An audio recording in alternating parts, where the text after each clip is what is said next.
bonjour. C'est avec beaucoup de plaisir que je me rends à l'invitation du comité de la Charte.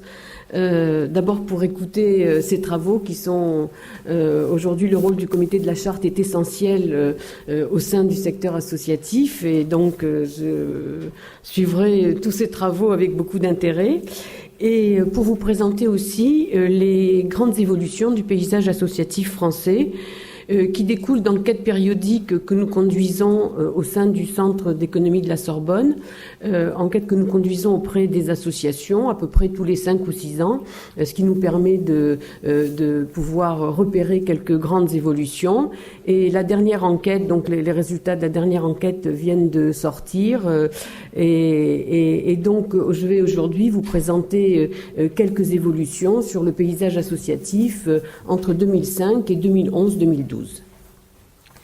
Alors le contexte dans lequel a été conduite notre dernière enquête est, comme nous le savons, un contexte de déficit public et de crise économique qui à la fois contraint les financements publics mais aussi privés en direction des associations, et qui génère dans le même temps des besoins croissants de solidarité. Alors, le contexte aussi, quelques mots très rapides sur le contexte dans lequel agissent les associations aujourd'hui, parce que il permet de mieux comprendre les mutations que connaît le secteur. D'abord, les associations sont marquées par un important mouvement depuis quelques années de professionnalisation du secteur, qui s'explique à la fois par le fait que les actions des associations sont devenues de plus en plus techniques. La bonne volonté ne suffit plus, et les associations font appel à des compétences de plus en plus importantes, et compétences qui sont par ailleurs imposées par des normes réglementaires ou législatives qui encadrent de façon importante, trop selon de nombreuses associations, qui encadrent donc de façon importante les conditions d'exercice de l'activité des associations, et qui ont des conséquences particulières dans ce qui concerne le financement du secteur associatif. Alors voyons d'abord l'évolution des grands indicateurs d'activité des associations sur la période. Donc, premier indicateur, le nombre d'associations. Bon, aujourd'hui, on compte en France à peu près 1300 associations, mais bon, plus d'associations moins grandes. 1,3 million, 1,3 million, mais plus d'associations, ce chiffre en lui-même n'apporte rien, plus d'associations plus petites ou moins d'associations plus grandes. Voilà, il nous donne tout de même un repérage du niveau de renouvellement du secteur et d'engagement des citoyens. Ce chiffre a continué d'augmenter dans la dernière période à un rythme rapide, moins rapide que la période précédente, mais un rythme qui reste assez soutenu. Mais actuellement, ce qu'on observe, c'est que ce sont surtout les petites associations de bénévoles qui animent la vie locale, qui animent les quartiers, qui se développent à un rythme très rapide. Et les associations qui ont recours à l'emploi de professionnels salariés, qui ont une activité économique, et en particulier les grandes associations, augmentent à un rythme nettement moins rapide. Alors, deuxième indicateur, l'emploi salarié. Aujourd'hui, l'emploi salarié, en termes de visibilité, c'est la vitrine du secteur associatif, à la fois par son importance, 1,8 million d'effectifs salariés, sur lequel on va revenir pour nuancer tout ça, et par sa croissance. Alors, 1 800 000 salariés, alors on arrive à des ratios de poids de l'emploi salarié dans le secteur privé ou dans le pays qui sont parfois très importants, et avec la loi économie sociale qui est traitée actuellement, on observe des taux absolument incroyables et très éloignés de la réalité, pour différentes raisons, et notamment parce que l'emploi salarié dans les associations est un emploi tout à fait atypique. D'abord, il y a beaucoup de temps partiel, il y a de très nombreux stagiaires, emplois aidés, emplois d'insertion, etc., et qui font que ce chiffre, si on le prend tel quel, donne effectivement lieu à des ratios aberrants. Faute de données correctes, parce qu'il y en a, mais elles ne sont pas encore suffisamment correctes, faute de données correctes sur le volume de l'emploi salarié, on pourrait raisonner à partir de la masse salariale des associations, puisque là on a des données qui sont tout à fait justes, même si elles ne reflètent qu'imparfaitement le volume de l'emploi salarié, puisque les salaires des associations sont un peu moins élevés que ceux du secteur privé. Mais grosso modo, on peut dire aujourd'hui que la masse salariale des associations représente de 6 à 6,5% de la masse salariale du secteur privé, ce qui est déjà tout à fait considérable. Et dans la période qui vient de se passer, en moyenne, puisque nous n'avons que les 2 points, nous n'avons pas les évolutions intermédiaires, mais on observe grosso modo une augmentation moyenne de 2,5 points à peu près de la masse salariale. Et une stabilisation des effectifs salariés.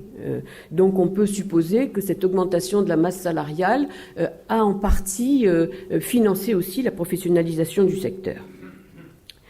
Alors voici pour l'emploi salarié, le bénévolat.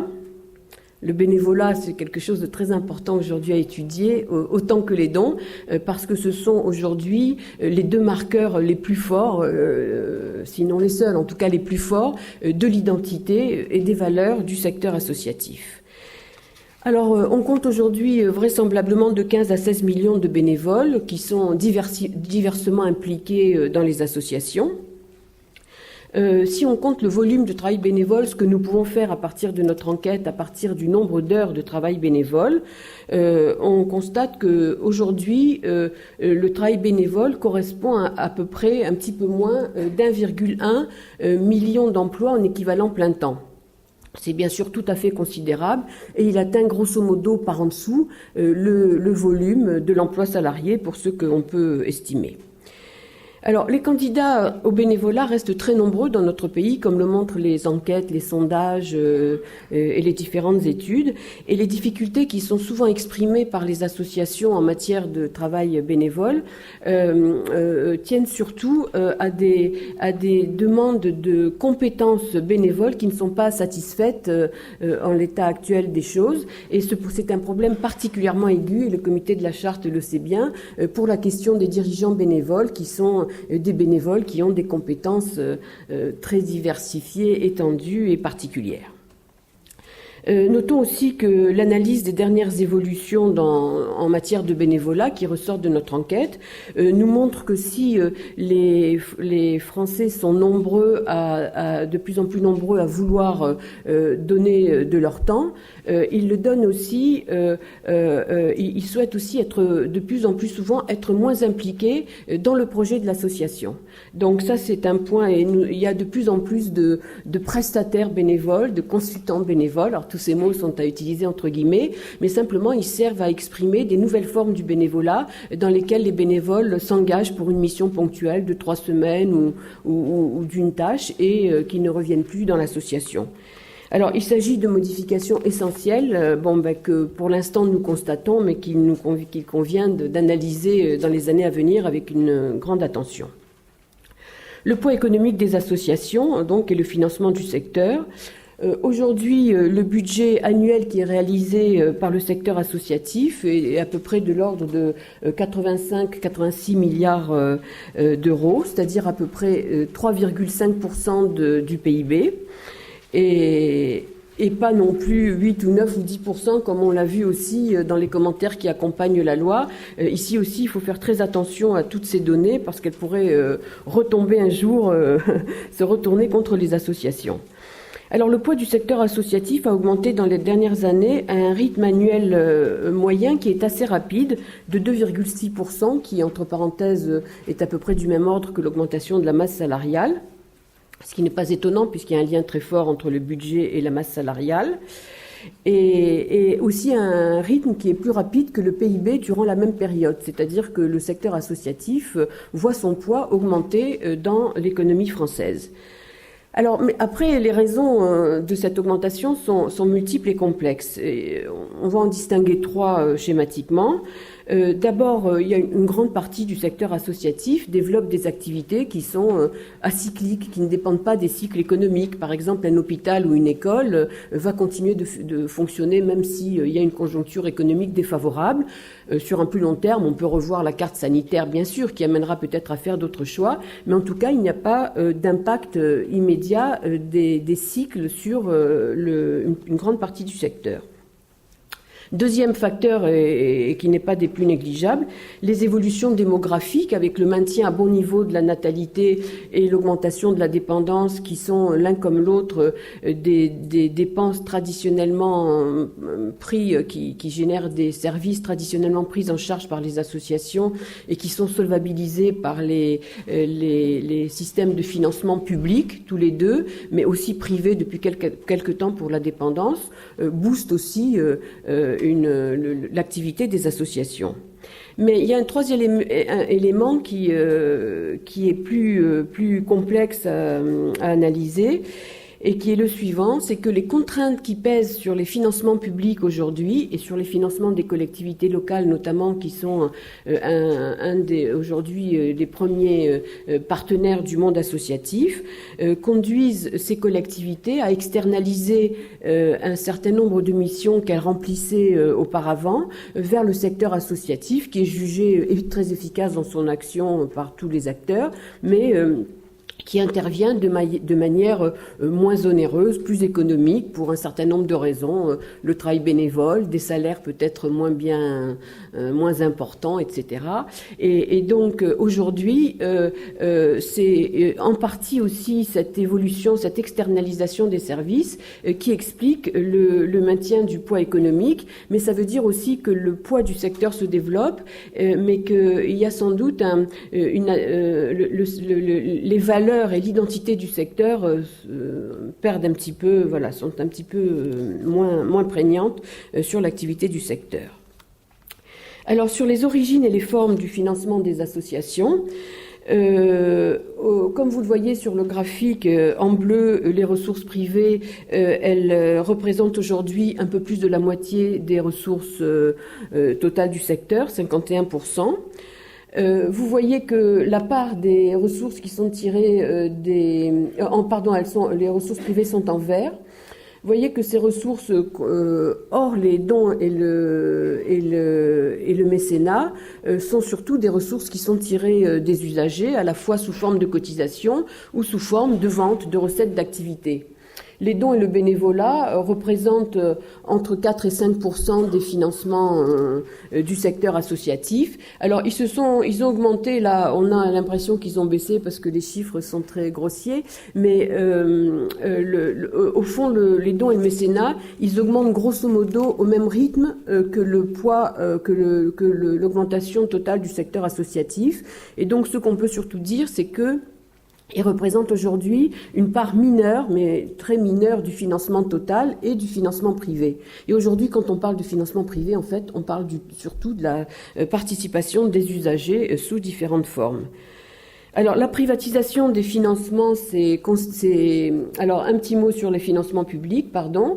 Les financements publics voient leur poids baisser progressivement dans le financement total du secteur. Mais aujourd'hui, les changements les plus importants qui affectent les financements publics en France, outre la répartition interne des différentes collectivités, sont les natures de financement public. C'est-à-dire que nous avons l'habitude de distinguer schématiquement les subventions des commandes publiques. Les subventions servent à soutenir l'initiative de l'association et dans les commandes publiques, l'association agit comme prestataire de services. Et quand on voit les évolutions des financements publics dans les dernières années, on constate que les financements de type subvention fondent et que la commande publique explose. Donc ces éléments, effectivement, sont de nature, sur un long terme, à atteindre la capacité d'initiative des associations qui exigent qu'elles puissent faire autre chose que de servir d'instrument de réalisation des politiques publiques. Alors, on va aller au slide suivant. Donc ici, on a une photo donc du secteur aujourd'hui une image des structures de financement du secteur associatif avec une autre déclinaison. Évidemment, les dons et le mécénat, 3,4 milliards d'euros, comme on le voit ici. Alors, tout à l'heure, Madame Sempermans va vous présenter des données aussi sur les dons et le mécénat. Il est important de souligner que dans notre enquête, nous ne pouvons cerner que les dons et le mécénat en direction des seules associations. Après, les fondations, voilà, peuvent recevoir, ou d'autres collectivités peuvent recevoir des données, alors des financements. Alors, les dons et le financement aujourd'hui représentent à peu près 3,4 milliards d'euros.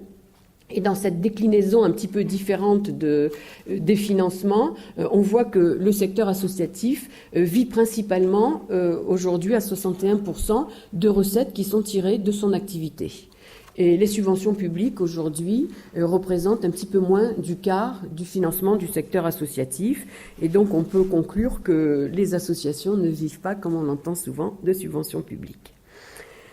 Alors, on va peut-être faire un petit zoom maintenant sur les dons. Alors, 3,4 milliards d'euros, donc. Alors, le tableau que nous voyons à l'écran nous montre que les dons et le mécénat, alors, les associations ont bien sûr des modèles économiques différents, c'est-à-dire des structures de ressources qui sont différentes d'un type associatif à l'autre et d'une taille d'association à l'autre. Les dons et le mécénat ne financent pas dans les mêmes proportions toutes les associations. Alors ici, on a une déclinaison des dons et du mécénat et des dons et du mécénat selon les secteurs d'activité. Alors, on a fait une répartition très schématique des secteurs d'activité, mais vous voyez que les deux premières rubriques, donc l'humanitaire à titre principal, mais dans la deuxième colonne, on a les associations donc santé sociale, qui peuvent aussi faire de l'action humanitaire, mais donc qui ont une dominante d'action sociale au sens où nous l'entendons aujourd'hui, parce qu'elle sert aussi à mettre en place les politiques publiques.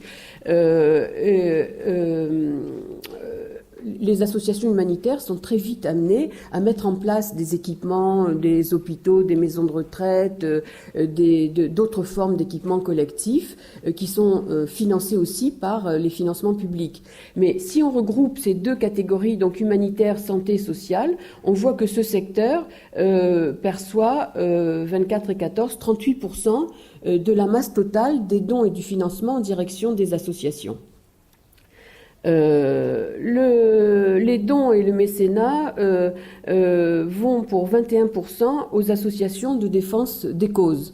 Alors ici, c'est un financement essentiel des dons et du mécénat parce que ces associations qui sont souvent militantes bénéficient de faibles financements publics et les dons et le mécénat est aujourd'hui une de leurs ressources essentielles. Alors dans un document qui, je pense, doit figurer à l'accueil, vous trouverez un résumé de toute l'enquête et les structures de ressources des différents types associatifs. Alors, quatrième secteur d'activité qui compte dans la répartition des dons, ce sont les associations culturelles qui perçoivent 12% de la masse des dons et du mécénat en direction du secteur associatif. Alors, on peut aller à la slide suivante. Alors, quelles sont les conséquences un peu à long terme de toutes ces évolutions, et notamment des évolutions qui sont intervenues en matière de financement ?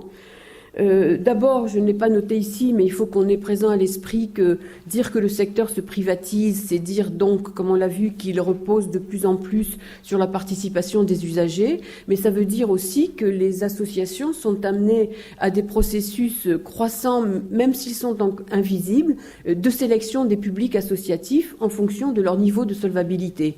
Et donc, évidemment, ce n'est pas la vocation des associations qui ont une mission de cohésion sociale, mais ce sont en plus des glissements qui sont très insidieux parce que comme ils sont encore invisibles, au fond, sur le long terme, voilà, on risque de voir un secteur associatif mettant de côté des populations très démunies. Mais par ailleurs, mais on ne peut pas mesurer toutes ces évolutions. Par ailleurs, il y a deux évolutions majeures qu'on peut mesurer aujourd'hui sur les conséquences des évolutions intervenues dans le financement sur le secteur. La première évolution, mais la montée en puissance des financements publics et la transformation des subventions en commandes publiques ont pour conséquence de développer de façon croissante les financements du secteur associatif à la richesse relative des territoires.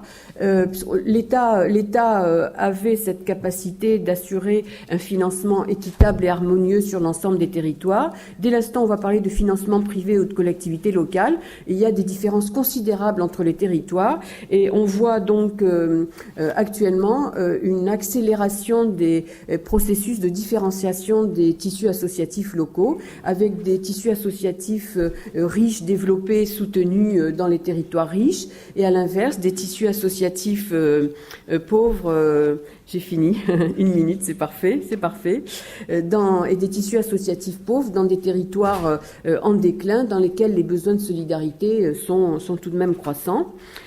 Et la deuxième conséquence, c'est que la transformation des subventions en commandes publiques a en outre pour effet d'accélérer le processus de concentration, et là on va le voir dans le dernier slide, le processus de concentration des financements publics dans les grandes associations. Et cette évolution fragilise les associations moyennes qui n'ont pas la taille critique ni les ressources humaines pour accéder aux commandes publiques. Et entre parenthèses, mais nous allons développer dans les mois à venir cet aspect-là. Mais le problème des dons se pose de la même manière pour les associations moyennes qui aujourd'hui n'ont pas les mêmes moyens que les grandes associations d'accéder aux ressources qui sont tirées des dons et du mécénat. Et donc ces associations connaissent aujourd'hui de grandes difficultés. Donc je conclurai par ce graphique qui est explicite. Vous voyez qu'en haut du graphique, on a des grosses associations, alors tout est relatif, mais on voit que les grosses associations qui gèrent un budget annuel de plus de 500 000 euros ont vu leur nombre augmenter un petit peu, mais leur poids économique est de plus en plus important, 6% d'augmentation en volume des financements. Tout à fait en bas, on a les toutes petites associations qui sont très nombreuses, qui gèrent moins de 1 000 euros annuels de ressources. On voit qu'à la fois leur nombre et leur poids ont augmenté dans les mêmes proportions, mais à peu près de 10%. Et à gauche, on a les associations moyennes dont on voit aujourd'hui qu'elles sont elles sont en train de disparaître parce qu'à la fois leur nombre et leur poids économique diminuent et ce processus s'accélère. Et on risque d'arriver, si les choses devaient se maintenir, à un secteur associatif, à une dualisation du secteur associatif avec d'un côté des petites associations qui animent la vie locale à partir du travail bénévole, des gros mastodontes qui mettent en place les politiques publiques et au milieu plus rien, alors que ce sont ces associations moyennes qui sont le plus porteuses d'engagement citoyen. Merci.